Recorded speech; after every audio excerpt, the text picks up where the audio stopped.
पैगंबर इस्लाम का दीदार नहीं किया तब कहीं जाके दीदार करने के लिए आया हुआ हूँ। तो हजरत आयशा कहती है ऐ दीवाने तूने आने में ताखीर कर दी, अगर तू पहले आया होता तो आज तेरी पैगंबर इस्लाम से मुलाकात हो जाती। तो हजरत उवैस करनी कहते हैं अम्मी आयशा सुन लो,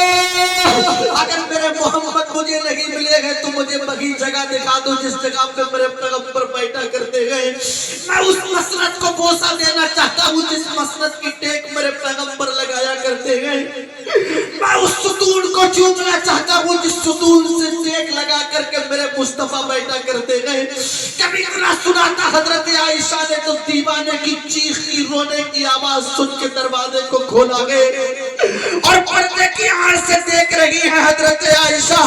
दीवाना जैसे ही अंदर घुसा था तो उस मसनद को ऐसे चूम रहा था जैसे कोई माँ अपने 6 महीने के लाल को कलेजे से लगाती है। उस मसनद को ऐसे पोसे दे रहा था जैसे माँ अपने छाती से चिपटा करके अपने बच्चे को पिस्तान से दूध पिलाया करती है। इतनी मोहब्बत करने वाला गैस अपने आका से सुतून को बोसे देता है, कहीं जमीन को बोसे देता है। जब इतना सुना, जब इतना देखा था हजरत आयशा ने अपनी आंखों से, तो आयशा कहती है दीवाने सुन ले,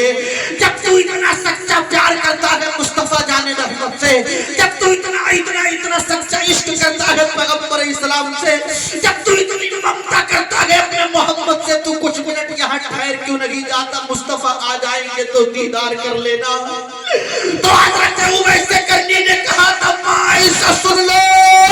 मैं अपनी माँ से फायदा करके आया हूँ, मेरे पास में ठहरने का वक्त नहीं है। मैं सब कुछ छोड़ सकता हूँ लेकिन अपनी माँ से फायदा किया हुआ पामाल नहीं कर सकता। जब इतना सुना था हजरत आयशा ने तो हजरत आयशा कहती है उवैस फिर तेरी मर्जी है, तू जहाँ चाहे चला जा।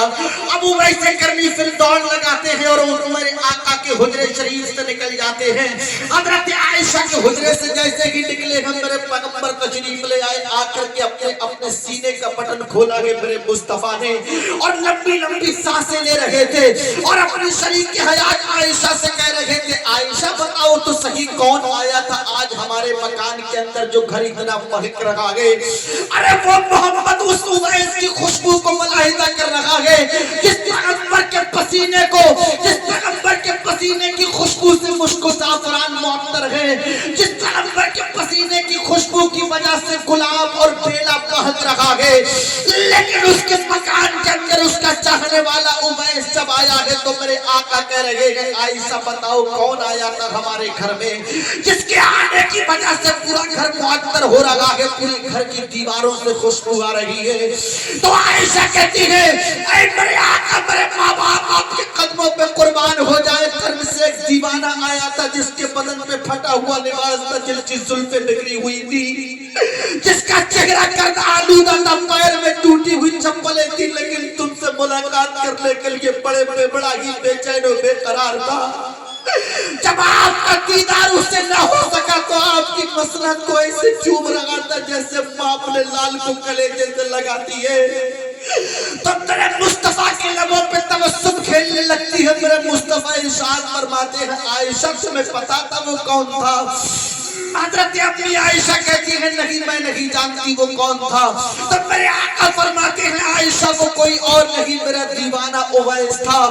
उसकी शान इतनी बुलंद है कि परवरदिगारे आलम उसको इतना पसंद करता है कि उसकी दुआओं के तुफैल मेरा रब मेरी आधी उम्मत की बख्शिश कर देगा।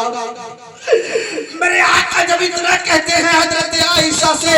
तो आयशा कहती है तो या रसूल अल्लाह फिर आपका दीदार करने के लिए वो यहाँ रुका क्यों नहीं जब इतना आपका दीवाना चहीता है?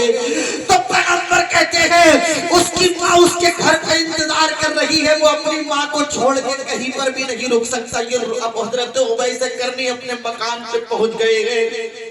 जैसे कि अपने मकान के अंदर दाखिल होते हैं माँ पूछती है मेरे लाल अब तो तू अपने पैगंबर को देख करके आया है, बता तो सही तेरा पैगंबर जब चलता है तो कैसा लगता है, जब बोलता है तो कैसा लगता है, जब हंसता है तो मोहम्मद कैसा लगता है। जब इतना कहा था अम्मी ने तो हजरत उवैस करने की चीख निकल जाती کہتی ہے ویسے کرنی کہتے ہیں میری ماں سن لو میں کرن سے لے کے مدینے کا سفر کرنے کے لیے پہنچا لیکن میں پیغمبر کا دیدار نہیں کر سکا تو ماں نے کہا تھا میرے لال بتا تو صحیح تو مصطفیٰ کا دیدار کیوں نہیں کر کے آیا ہے تو حضرت ویسے کرنی کہتے ہیں میری ماں میرے جانے میں تاخیر ہو گئی پیغمبر اپنے حجرے سے نکل کے جا چکے تھے تو ماں کہتی ہے میرے لال پھر کچھ دیر وہیں پہ ٹھہر جاتا جب گیا تھا تو دیدار کر کے ہی واپس ہوتا تو ویسے کرنی کہتے ہیں میری ماں میں تم سے وعدہ کر کے گیا تھا میں تمہارے وعدے کو وعدہ خلافی میں نہیں تبدیل کرنا چاہتا تھا میں تمہارے وعدے کو پامال نہیں کرنا چاہتا تھا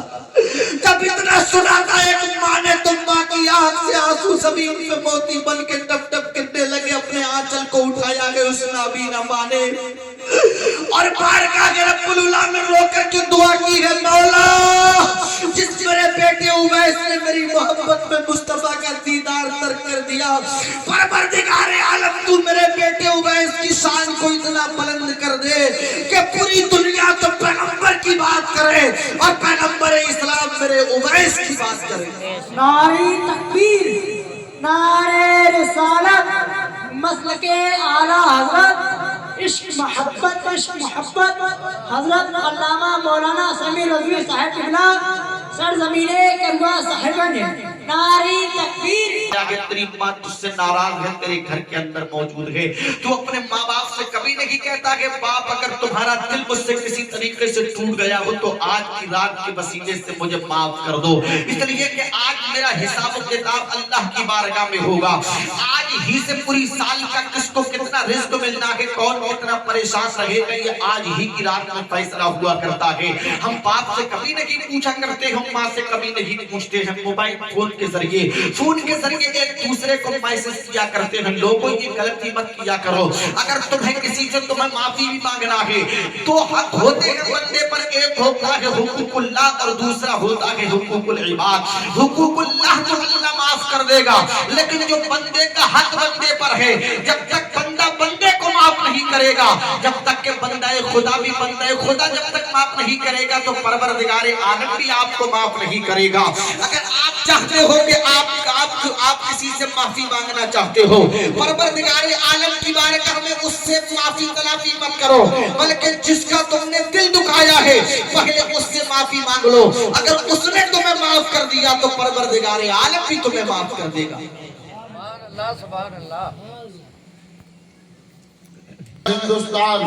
مدینہ شریف مکہ شریف بغداد شریف اجمیر شریف کلیر شریف مکن پور شریف بریلی شریف نعرہ تکبیر نعرہ رسالت نعرہ غور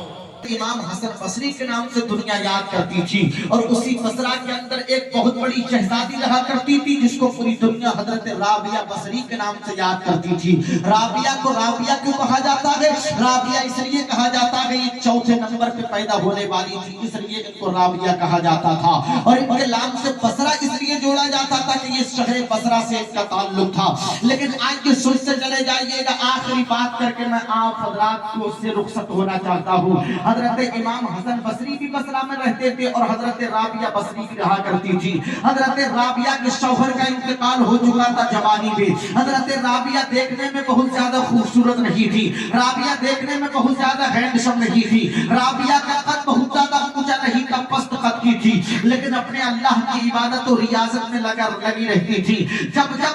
ان کا نفس ان کو نیند کی طرف لے جاتا تھا بستر کی طرف لے جاتا تھا تو اپنے بالوں کو کھینچ کر کے بالوں سے ملامت کیا کرتی تھی اور کہتی تھی اے میرے نفس تو کب تک مجھے بستر کی طرف لیٹنے کے لیے سلانے کے لیے لے جاتا رہے گا ارے ایک دن تو مرنے کے بعد میں مجھے قبر میں سونا ہی ہے اور کسی نے آتے وقت میرے کان میں کہا تھا حضرت تھوڑی سی روشنی قبر پہ بھی ڈال دیجئے گا تو یہ قوم کیا سمجھے گی اپنے مرنے والوں کو ارے لوگوں قبرستان میں لاکھ دو لاکھ کی ڈیکوریشن کرانے سے کچھ نہیں ہوتا ہے اگر تم دنیا کے ان کی قبر کے ان کی قبر کے اوپر جا کے پوری دنیا کی روشنی لگا دیجئے لیکن ان کی قبر کے اندر اس وقت تک اندھیرا رہے گا جب تک کہ اپنے مرنے والوں کے لیے تم ایصال ثواب نہیں کر دو گے اگر تم اپنے مرنے والے کی قبر میں کوئی کنکما لگانا چاہتے ہو اگر اپنے مرنے मरने वाले की कब्र में कोई लाइट लगाना चाहते हो तो अपने मरने वाले के लिए ईसाले सवाब करना पड़ेगा। अरे मेरे नबी की हदीस से पाक है, मेरे नबी इरशाद फरमाते हैं फलमजतो फिल कब्र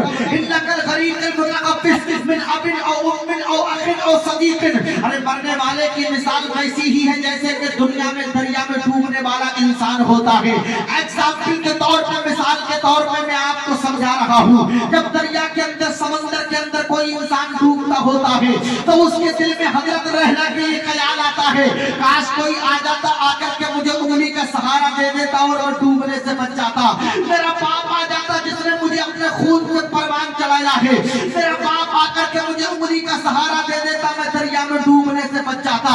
अगर उसे कोई सहारा आखिर में नहीं देता है तो उसके दिल में रह के ये ख्याल आता है, मुझे कोई मेरा भाई आकर के दरिया में डूबने से नहीं बचा रहा है। ऐ परवरदिगार आलम, काश कोई मेरे हाथ में घास का तिनका ही आ जाए और मैं उस तिनके को पकड़ लूं और इस दरिया के अंदर डूबने से बच जाऊं। ये हमारे डूबने वाले के दिल के अंदर ख्याल रह के आता है। इसी तरीके से जैसे दरिया में डूबने वाला समझा करता है, सोचा करता है, इसी तरीके से जो मेरा बाप कब्रिस्तान के अंदर, कब्र के अंदर लेटा हुआ है, जो तेरा बाप कब्र के अंदर तेरे कब्रिस्तान में लेटा हुआ है, जो तेरी माँ कब्र के अंदर आराम कर रही है, जो तेरा भाई कब्र के अंदर आराम कर रहा है, जो तेरे बाप और दादा कब्र के अंदर आराम कर रहे हैं, उनके दिल में रह के ये ख्याल आता है कि काश कोई मेरा अपना कब्र के अंदर आ जाता, जिसके लिए मैं अपना घर छोड़ करके आया हूँ, जिसके लिए मैं अपना जमीन जायदाद, मकानों, दुकान, खेतों, खलियान छोड़ करके आया हूँ।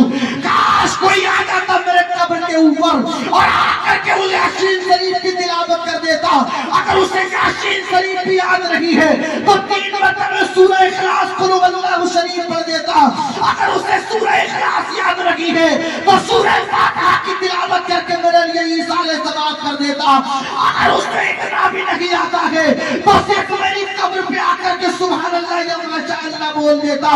और उसके बोलने को मेरा रब कबूल कर लेता। परवरदिगार आलम उसके उस बोलने को अपनी बारगाह में कबूल कर लेता और उसके कबूलियत की वजह से मेरे गुनाहों में तखफीफ कर देता, मेरे गुनाह कम हो जाते। ये हमारा मरने वाला सोचा करता है और ये मेरी कौम है जो 20 में जब भी जहाँ पर तो कभी बोलने के लिए तैयार नहीं रहती है, हर वक्त गूंगा बन के रहती है। यही वजह है कि आज तुम नहीं बोल रहे हो, पूरी दुनिया तुम्हारे ऊपर भौंकती हुई नजर आ रही है, पूरी दुनिया तुम्हारे ऊपर बोल रही है। अगर तुम बोलते होते तो दुनिया तुम्हारे ऊपर नहीं बोलती, बल्कि तुम दुनिया वालों के ऊपर बोलते हुए नजर आते। और मरना हर शख्स को है, कोई ऐसा नहीं है जो मरेगा नहीं। एक शख्स जो दुनिया में आया है वो मर के हिंदुस्तान को छोड़ के कब्रिस्तान जरूर जाएगा। तभी तो अल्लामा काफी ने कहा था, कोई दिल बाकी रहेगा ना चमन रह जाएगा, पर रसूलुल्लाह का दीन हसन रह जाएगा।